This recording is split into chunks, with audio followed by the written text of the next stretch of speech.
sneak kind of love that's so deep. I'm freak kind of lover.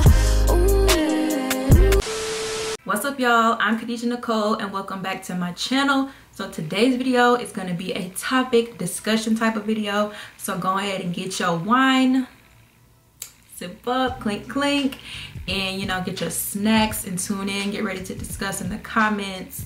If you're up to date on social media, I'm pretty sure you've heard this topic. In the wake of current events, a lot of Black people have been saying to promote Black businesses, support them. Me being a hair channel, I'm gonna speak from the aspect of the hair portion. So when it comes up with the topic of supporting Black owned businesses, people are starting to see that some of these Black owned businesses aren't Black, and the ones that used to be Black owned aren't anymore, and there's a lot of confusion going on. There's a post that I've been seeing that has a list of Black owned businesses and non-Black owned businesses going around, and it's a lot of confusion going on. People like, this business is Black owned. They're like, no it ain't. Yeah it is. So we're just gonna talk about just everything that's going on, the systemic racism of it, all of that. I got my little notebook and everything, so if y'all see me looking down or having to, I wrote down some notes. So let's get into it. So the main place that I was seeing this topic being discussed was on Twitter, and even some of the brands were trending. I seen the names trending, so I'm like, what's going on? Click on the names, and this is the discussion. So some of the main businesses that some people are finding out aren't Black owned anymore or never were Black owned are Africa's Best, Carol's Daughter, Shea Moisture, and this one is the main one that threw me for a loop, The Main Choice, as well as Aunt Jackie's, which is like a part of or is under the same company as Africa's Best, which I'm about to get into that. I'm actually surprised by the amount of people that didn't know Carol's Daughter and Shea Moisture was no longer Black owned. When Carol's Daughter was no longer Black owned, it was a big deal, and we're gonna get into that as well. But first I want to start with Africa's Best and Aunt Jackie's. So basically these two brands were never Black owned. Most people look at the owner of Aunt Jackie's being Dewan White. However, she was never really the owner of it. So Miss White is actually an employee of the company that owns Aunt Jackie's. So Dewan White is an entrepreneur, basically like the creative person behind Aunt Jackie's. I ain't even about to, play with y'all. I honestly didn't even know what an entrepreneur was. I had to look it up. I heard it, entrepreneur. I hear that word all the time. But an entrepreneur, I think I've seen it before, but never really looked into the definition. So let's look into the definition real quick, y'all. According to Merriam-Webster Dictionary, an entrepreneur is a corporate executive who develops new enterprises within the corporation. Now, don't get me wrong, Miss Dewan White does hold, she got some accolades. She up there in the company that owns Aunt Jackie's. She's vice president of global marketing and product development. So she's like the mind behind creating the products. She's been involved with a lot of the production of the products under the company that owns Aunt Jackie's. So Aunt Jackie's is owned by the company House of Chatham, and the CEO president of that company is Michael Barker. So yeah, basically Aunt Jackie's and Africa's Best was never Black owned. They just have like a heavy involvement of a Black woman, a part of the company, but the overall company, the CEO, it ain't Black owned. So now let's jump into Shea Moisture. This is one of the brands that I was pretty surprised that people didn't know was Black owned anymore. I knew it wasn't, but I guess other people may not have known. So Shea Moisture was founded by Naima Tubman and Richelieu Dennis, I hope I said his name right. I don't want to butcher nobody's name. In 1991. Now, basically overall, they created the company Sundial Brands, which Shea Moisture is a part of. Also under their company Sundial Brands were Nubian Heritage, Madam CJ Walker Beauty Culture, and Nayako. I hope I didn't say that wrong either. I don't know. Forgive me if I did. Now, not only does Shea Moisture market to women, but they also have a whole men's collection. They also make body type of stuff. They make lotion. The company, you know, it been booming, you know, for a good minute. It was acquired in 2017. Now, although Shea Moisture was like one of the major companies I heard about, it was never like one that was my fave. I don't know. I definitely tried it, but I don't know. It's never been, actually I lied, because that curl smoothie, it was good. I ain't even gonna play. Let me stop. But anyways, Shea Moisture was acquired by Unilever there we go, in 2017. And I think I said Shea Moisture, but actually the whole Sundial brand was acquired by Unilever in 2017. And the current CEO of Unilever is Alan Jope, and he became the CEO in January of 2019. Before him, it was a man from the Netherlands, and before that, it was a Frenchman. So you guys will start to see like a lot of these people that own these companies are overseas, like from the UK, they're French, different stuff like that. And I actually want to jump back, because before Unilever even acquired Shea Moisture, they had a very controversial ad pop out, and this was in April of 2017. And when that ad came out, you could definitely tell that they were trying to make their product more, just for more people. It was giving very much all lives matter. If you've seen the commercial, they got a lot of heat from that ad. Up in my hair, and then I'd just be walking and there'd be like little paper balls in my hair. I hated it because it's like, oh, I have this, and people make fun of me for it. It was lots of days staring in the mirror like, I don't know what to do with it. I just didn't feel like I was supposed to be a redhead. I dyed my hair blonde for 7 years of my life, platinum blonde. I didn't really embrace my natural hair. But then, you know, as I got older, I learned how to do it, and I learned how to love it. Shea Moisture, holy grail right here. It just gives us all the results that we need. It's kind of that go-to product. I think a good hair day is the best kind of day. I feel like I have conquered the world. I love my hair. I love the volume. I love the curl. I love the texture. I love everything about it. Everything about it. Everybody gets love. It made people that built that company up feel like, well, damn, is this product not, you know, targeted towards me anymore? Because it was giving off basically like all hair struggles are equal. Like, no, everybody's hair stuff is not the same. And as I said, the ad came out in April of 2017. By November 2017, that's when the company was acquired. So you can already tell that they were trying to broaden their range for their products, like to a bigger audience. Sorry for the quality change, y'all, but my camera just officially broke. It was on its last leg anyways. This part right here wouldn't even stay closed. I had to rig it up and put a hair tie on it. And now the piece where my memory card goes, memory card won't go back in it.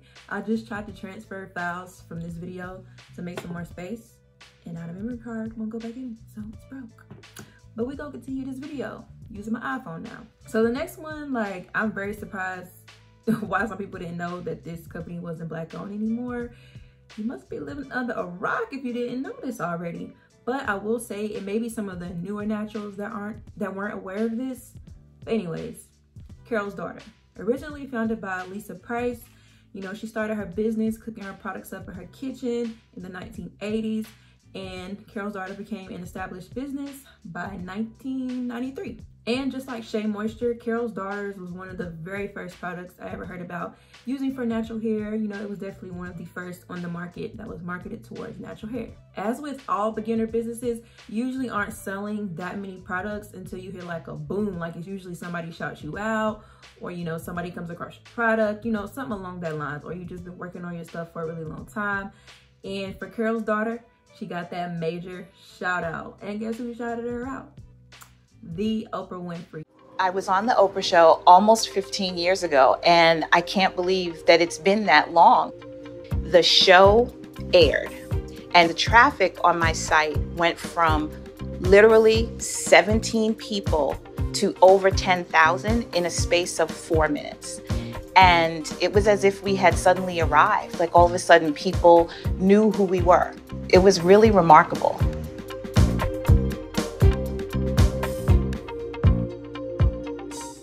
So, you know, Curl's daughter was definitely doing this thing for a while, like I told y'all, under Lisa Price's foundership. But of course, her company was acquired as well, and Curl's daughter was acquired by L'Oreal in 2014. Now this right here is where some generational wealth comes into play. So L'Oreal was founded by Eugene Schuler. Now, of course, he's not around anymore, but now his granddaughter is the chairwoman, and that is Francois Betancourt. I'm not sure if I said her name right, but of course she's French. And the chairman right now is Jean-Paul Agon. So L'Oreal is a family business. And like I was saying, I'm so surprised that a lot of people didn't know that this company wasn't Black owned anymore, because when this company was acquired, she got a lot of backlash for it. Like, people say she sold out, you know, everything like that. Like, she got a lot of backlash for it. So I'm surprised like a lot of people didn't know that this company wasn't Black owned anymore. It was amazing. It was such a personal and professional victory for me.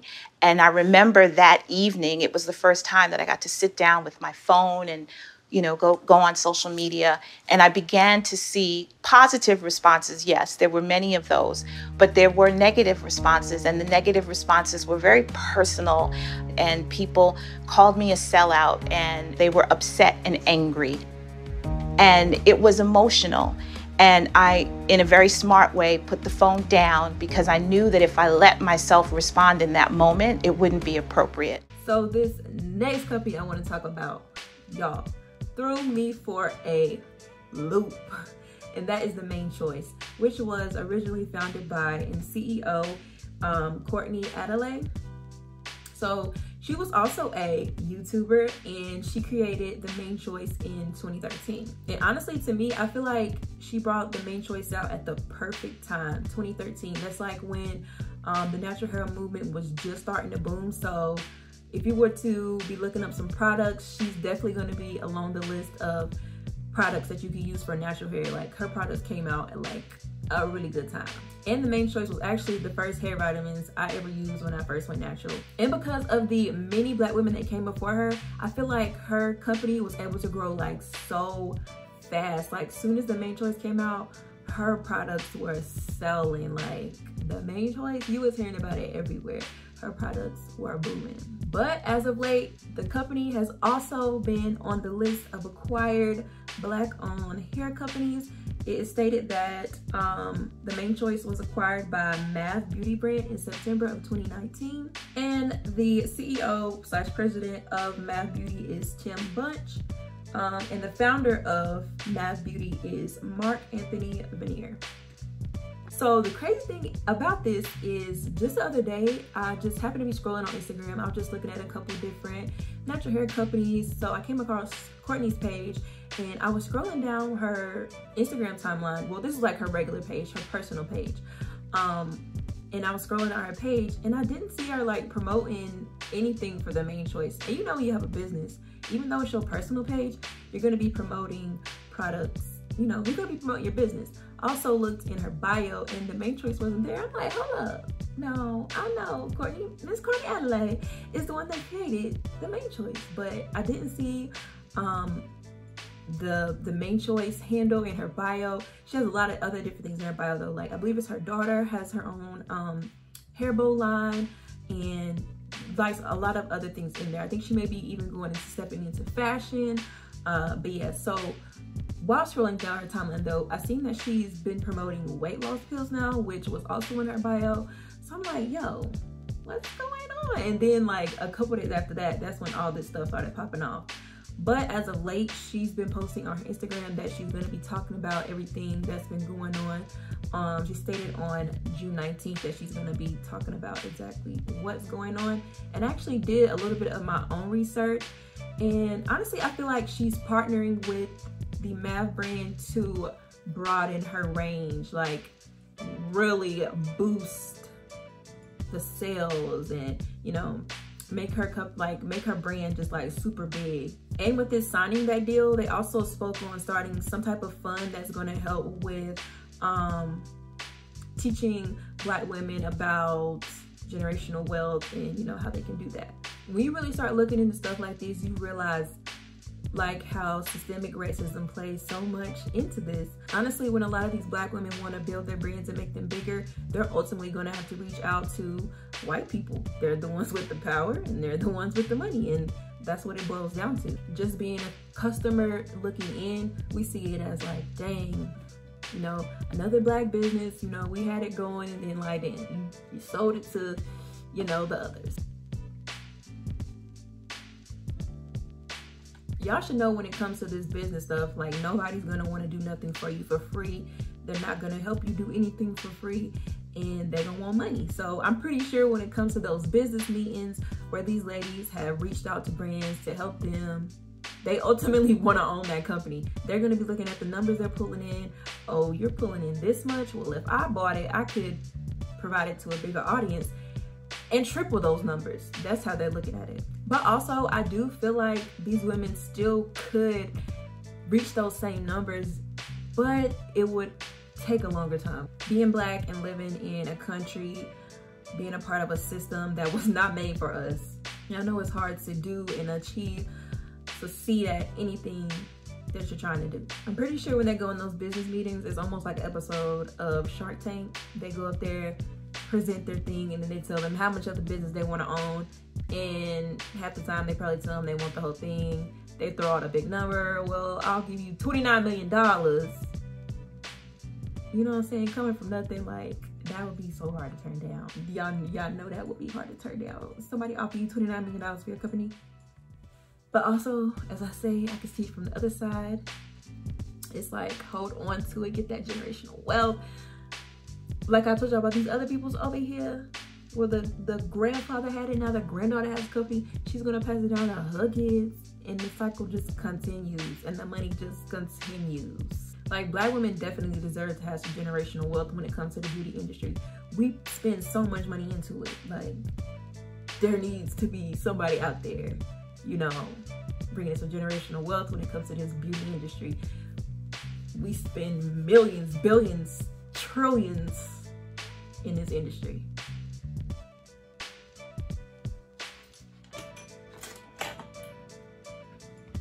Whew. That wine hitting. I don't know if I told y'all if I got some Pinot Grigio. And that little sip right there did something to me. Also, with some of these brands that have been out like way long ago, just by the name of them, you could tell they were not black owned. Like, growing up, it never even registered in my mind to think that companies were black owned, because growing up, we're not taught to own businesses. We're taught to go to college, get a job, or go to the military. Like, there's your 3 options. There's your 3 options. And I think that owning businesses and being entrepreneurs should definitely be taught more in the black community. There are a lot of black women doing their things. There are a lot of black women that have recently made $1 million in their companies.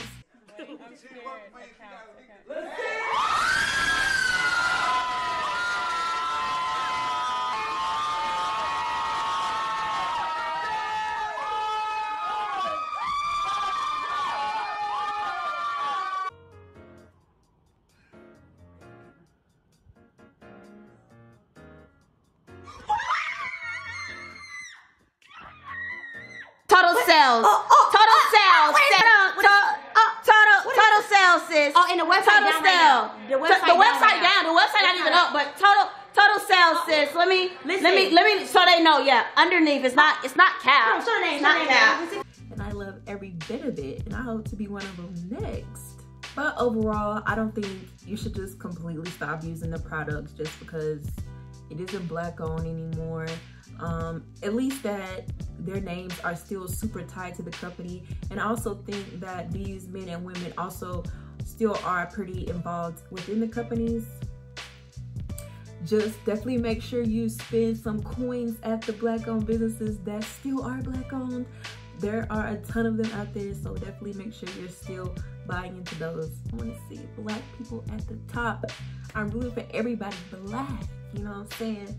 But yeah, that's my view on it. Let me know what y'all think in the description box. Not the description box, in the comments. all of this just makes me really want to start my own brand even more. A process like this is not easy. Like, a lot goes into it. So yeah, don't be trying to bash these people because they still put a lot of work into what they did. That's pretty much it for this video. If y'all enjoyed it, make sure you give it a thumbs up, helps your girl out, and let me know if y'all like videos like this or try to do more topic type of videos. Thank you guys so much for watching. If you aren't subscribed, make sure you go ahead and hit the subscribe button and turn on your post notifications so you're instantly notified whenever I post a new video here on my channel. With all of that being said, your girl is out. Deuces.